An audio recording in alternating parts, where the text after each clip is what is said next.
ప్రతి సంవత్సరము మాత్రమే మారేటువంటి గురువు అతిచారములోకి వచ్చి 3 రాసుల మీద తన ప్రభావాన్ని చూపుతూ 3 రాసులలో ఉంటా ఉన్నాడు. మిథునం, కర్కాటకం, సింహం. సో ఇది మనం చూసుకున్నట్లయితే చాలా అరుదుగా, కొన్ని వందల సంవత్సరాలలో అరుదుగా సంభవించేటువంటి ఒక గ్రహాల యొక్క విచిత్రమైనటువంటి నడవడిక అని చెప్పవచ్చును. సో ఇప్పుడు నేను చెప్పినటువంటి అన్నీ కూడా ఈ సంవత్సరాన్ని ప్రభావితం చేయబోతా ఉన్నాయి. మరి ఏ విధంగా చేయబోతా ఉన్నాయి?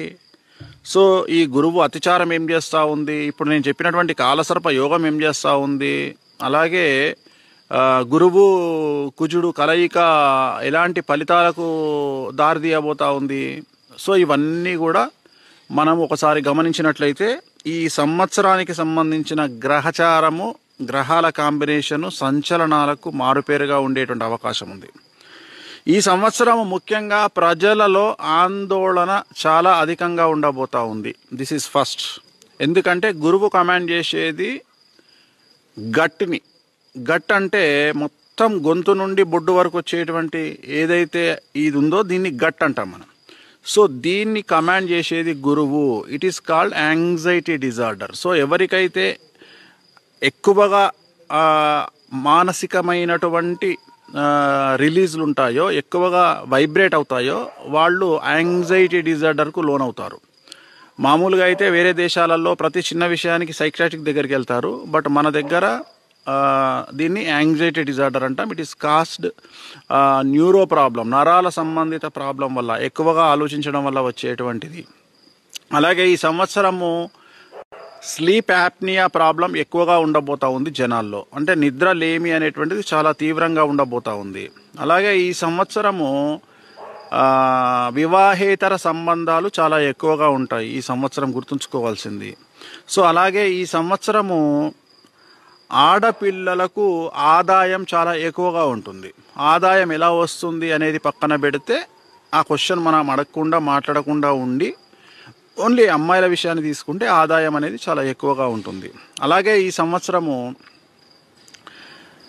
ఇప్పుడు నేను చెప్పినట్లుగా ముఖ్యంగా ఆడవారి చేతిలో మరణించే మగవారి సంఖ్య ఈ సంవత్సరం ఎక్కువగా ఉంటుంది. గత సంవత్సరం నేను చెబితే చాలామంది నవ్వినారు. ఆడవారు కూడా క్రైమ్ రేట్లో మగవాళ్లను మించిపోతారు అని చెప్పిన దానికి చాలామంది చాలా విధాలుగా కామెంట్ చేసినారు. ఈ సంవత్సరం దాని తీవ్రత 100% పెరుగుతుంది. అంటే ఆడవారి చేతిలో మరణించే మగవారి సంఖ్య విపరీతంగా ఉంటుంది.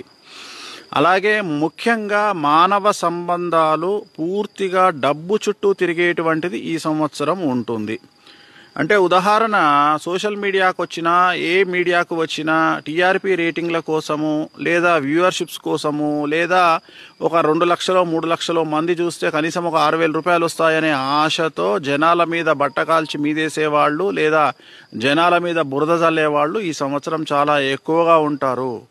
అలాగే ఈ సంవత్సరము మెయిన్ స్ట్రీమ్ మీడియాకు సంబంధించి కానీ, లేదా సోషల్ మీడియాకు సంబంధించి కానీ, యూట్యూబర్స్కు సంబంధించి కానీ చాలామంది వ్యక్తిగతమైన జర్నలిస్టులు అవ్వచ్చు, జర్నలిస్టుల పేరుతో మాట్లాడే విశ్లేషకులు అవ్వచ్చు, అలాగే మెయిన్ స్ట్రీమ్ మీడియాకు సంబంధించిన జర్నలిస్టులు అవ్వచ్చు, లేదా ఆ ఛానల్స్కు సంబంధించిన యజమానులు అవ్వచ్చు, వీళ్ళందరూ జైలు పాలయ్యే, చాలా వరకు జైలు జీవితం గడిపే అవకాశాలు కనిపిస్తూ ఉన్నాయి. సో ఒక మానిటరింగ్ వ్యవస్థ అనేటువంటిది వీటి మీద కేంద్ర ప్రభుత్వం తీసుకొచ్చేటువంటి అవకాశం ఈ సంవత్సరం గోచరిస్తూ ఉంది. కాబట్టి ఎలా పడితే అలా మాట్లాడకుండా ఉంటే మంచిది. అలాగే ఈ సంవత్సరము గురువు విచిత్రంగా బిహేవ్ చేస్తూ ఉన్నాడు, అతిచారంలోకి వెళ్తూ ఉన్నాడు. ఉన్నవాడికి ఒక రకంగా, లేనివాడికి ఒక రకంగా సమస్యలు ఏర్పడే అవకాశం ఉంది. ఉదాహరణ, ఒకే ఒక బూతు మాట బాగా హై లెవెల్లో ఉండే పర్సన్ మాట్లాడితే ఎలాంటి సమస్యలు రావు. కానీ అదే బూతు మాట లేనివాడు మాట్లాడితే ఇమ్మీడియట్గా యాక్షన్స్ తీసుకునే అవకాశం ఉంటుంది. అంటే గురువు ఎవరికైతే టాప్లో ఉన్నాడో వాడు కింగ్గా ఉంటాడు, ఎవరికైతే వీక్గా ఉన్నాడో వాడు ఒక దోషిగా తేల్తాడు. అంటే ఒకే మాట, ఉదాహరణ, ఒక దేవుణ్ణి 2 మనుషులు తిట్టారనుకుందాం. ఒక వ్యక్తి బాగా డబ్బున్నోడు, పలుకుబడి ఉన్నాడు అనుకుందాం, ఒక వ్యక్తి అడుక్కునేవాడో లేదా ఒక సామాన్యమైన మనిషి అనుకుందాం. ఆ గొప్ప వ్యక్తి దగ్గరికి ఎవరు ఊరు, కానీ ఈ సామాన్యమైన మనిషి మీద మాత్రం అందరూ దాడి చేసే ప్రయత్నం చేస్తారు. చాలా విచిత్రమైనటువంటి రిజల్ట్స్ను మనము 2026లో చూడబోతా ఉన్నాం. అలాగే ఈ సంవత్సరము మనము గురువు వల్ల బ్రతికేటువంటి వారు, అంటే పిఆర్, ఎవరికైతే పబ్లిక్ రిలేషన్తో అలాగే వశీకరణంతో సంబంధం ఉంటుందో, అంటే ఉదాహరణ సెలబ్రిటీస్ అవ్వచ్చు, సినిమా ఇండస్ట్రీ వాళ్ళు అవ్వచ్చు, రాజకీయ నాయకులు అవ్వచ్చు, ఎంటర్ప్రెన్యూర్ అవ్వచ్చు, వ్యాపార సంబంధాలు నిర్వహించే వాళ్ళు అవ్వచ్చు, ఫ్యాక్టరీ ఓనర్స్ అవ్వచ్చు, వీళ్ళందరికీ ఈ సంవత్సరం సమస్యలు ఉండబోతా ఉన్నాయి. ఈ సంవత్సరము చాలా వరకు 100కు 90% మంది ఏదో ఒక రకమైన సమస్యను ఎదుర్కోబోతా ఉన్నారు.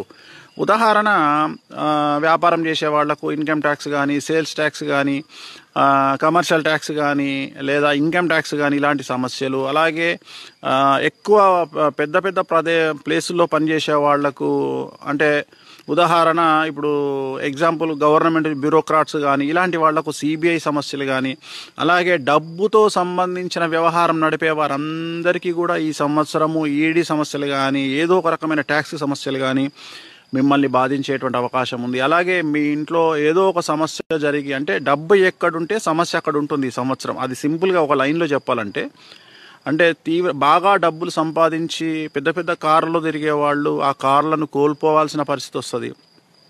It is related to some రాశి, అంటే ఎవరికి పడితే వాళ్ళకి జరుగుతుంది, అందరికీ జరగదు. ఉదాహరణ, ఒక తులారాశి, ఒక మీన రాశి, ఒక మేష రాశి, ఒక కర్కాటక రాశి, ఒక సింహరాశి, ఒక తులారాశి. సో ఇలాంటి వాళ్లకు ఎవరైతే డబ్బుతో ఉంటారో వాళ్లకు ఈ సమస్యలు ఏర్పడే అవకాశం కనిపిస్తూ ఉంది.